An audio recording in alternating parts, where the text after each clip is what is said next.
મારા વાલા પ્રિયો, ઈસુ ખ્રિસ્તના નામમાં હું તમને શુભેચ્છા પાઠવું છું। ઇન્ડોનેશિયામાં 5 મોટા મોટા ટાપુઓ છે અને 17,000 ટાપુઓથી બનેલો આ એક દેશ છે।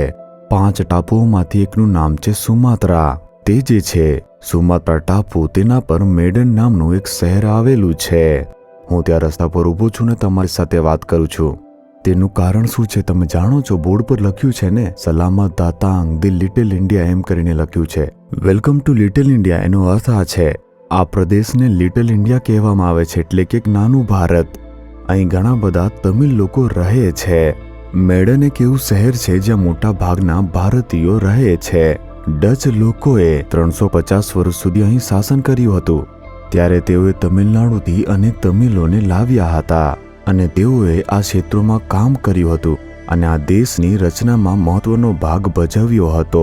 એક સમયે તેઓ ખૂબ જ અમીર લોકો હતા, અહીંના લોકો આમ કહે છે, પરંતુ પાછળથી તેઓ પાપમાં પડી ગયા હતા, મદ્યપાનમાં પડી ગયા હતા અને બધું ગુમાવી નાખ્યું। આ જગ્યાએ તમે ઘણી બધી ઝૂંપડીઓ જોઈ શકો છો, પરંતુ આજે પણ આપણે જેઓ આશીર્વાદિત રીતે જીવન જીવે છે તેવા તમિલ લોકોને અહીં જોઈ શકીએ છીએ। આપણે એવા લોકોને પણ જોઈ શકીએ છીએ જેઓ ખૂબ જ ધનવાન છે।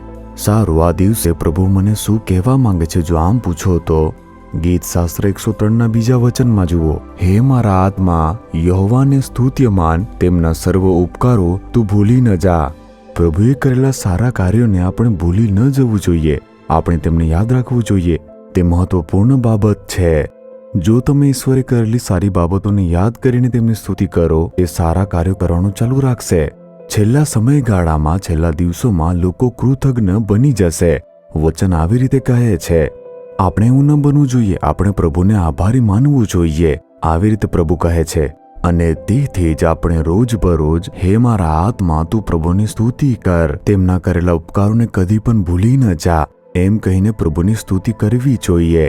આધ્યાત્મિક બાબતોમાં, ભૌતિક બાબતોમાં, દુનિયાવી આશીર્વાદ અને રક્ષણ, પ્રભુએ આપણા માટે કેટલી સારી વસ્તુઓ કરી।